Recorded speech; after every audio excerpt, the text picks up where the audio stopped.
right, welcome to Everyday Theology. We are going to answer another question from our Bible reading plan today. And this one comes from Genesis chapter 50, verse 20. This is right at the end of the book of Genesis. Mm-hmm. And Jacob, Israel, has died.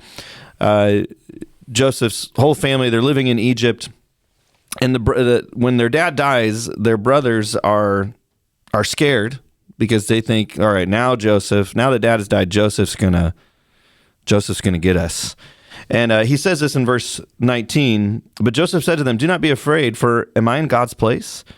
As for you, you meant evil against me, but God meant it for good in order to do what has happened on this day, to keep many people alive. And so the question comes really because the text doesn't say in verse 20 that you meant evil against me, because his brothers did. They meant evil against him. They sinned against him. They threw him in a pit. They were going to kill him. They sold him into slavery. But God meant it for good. It doesn't say that God used it for good. He said that he meant it, which really I think implies that God ordained this to happen. And Joseph recognizes that. And so the question is how can God ordain sin in his providence? Because there's nothing outside of his sovereignty. But how can that be true? But at the same time, how can God not be culpable for that sin? Because we can't accuse God of being sinful or evil. And at the same time, the brothers being morally responsible for it. Because they are, even though God meant it to go down. So this is a level of theology that it begins to make your head hurt, and rightly so. So let's build a bit of a theological foundation. The Bible presents things that are in tension with one another, right? That are seemingly contradictory, but they're not, because the Bible can't contradict. God is not contradictory. Mm-hmm. So two things that seem opposed are simultaneously true.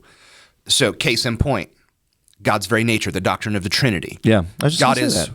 The one true and living God, and God is three, Father, Son, and Spirit. Right. The Bible presents both, not either or. So we have to hold those in tension, which is where the doctrine of the Trinity comes from, that he's one in essence, three in persons. And for 500 years, the early church fought this out to figure out how to explain that, because it's not either or, it's both. When we talk about sovereignty and responsibility, it's the same thing. These two parallel tracks that the Bible teaches as simultaneously true, but aren't contradictory. They're held in tension. Yeah.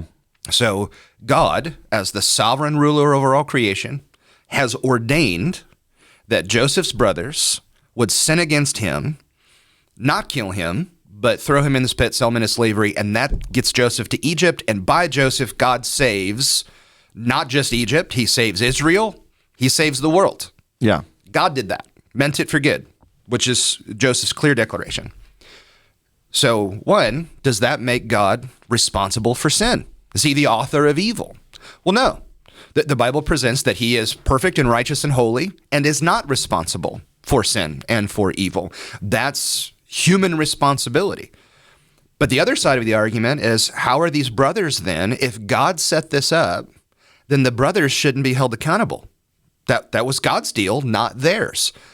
No, they still sinned against Joseph. They were wrong. They were evil in what they did.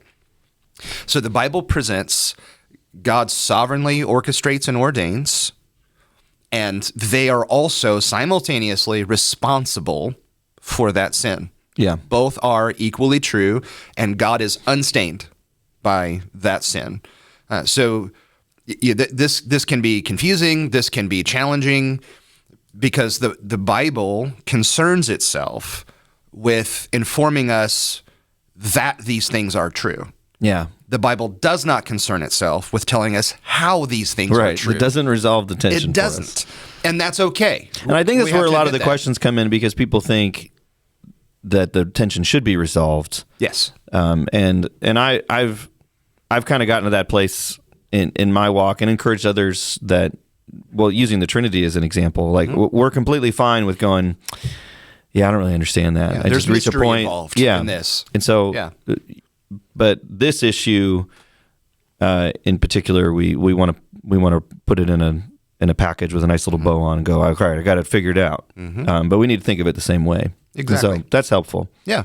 Again, this is challenging stuff, but we're looking at, we have to do justice to the entire biblical canon. Yeah. What does the Bible teach in its entirety?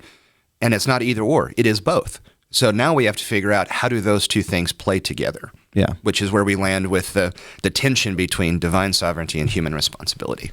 Yeah, and I guess I'd just say too that there's another example of this. There's many examples of this. Sure. But in Acts 2, and this will be kind of an argument from the greater to the lesser, because if God can do this for the most evil thing that's ever happened, which is the death of his son, then this can be true for anything else.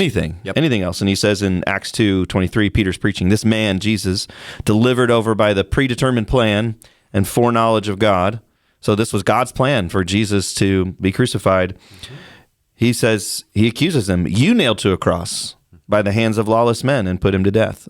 And so, even though it was God's plan. So even in the cross, you see God's divine sovereignty and human responsibility, and there's no resolution there. We have to be careful with how we say God ordains evil, God ordains sin, because the immediate implication is, oh, well, then God is evil or anything like that.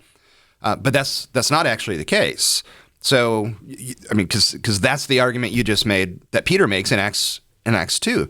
God has set this up that they would be morally responsible for killing the Lord Jesus.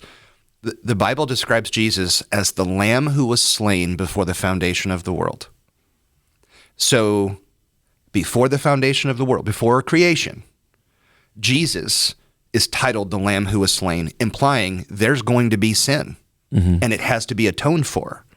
So God's plan, his ordained, foreknowledge, decreed plan, includes human sin. And we have to deal with that because the Bible has simply presented that. Now we have to wrestle with, what does that imply about who God is and who we are? And those things are held in tension, and we just keep studying and reading and figuring it out. Yeah. It's good stuff. Yep. And then someday, I think there's the hope someday when we're with him, we'll see the bigger picture. Oh, how great it will be to sit down. We won't know everything. With the Lord. And you go, okay. We'll know more. Explain this one to me. I gotta know. What? I think that's going to be a great and glorious day. And we have all of eternity for him to help us understand that. Yep. And that's probably what it will take. I can't wait. Oh, it's going to be awesome.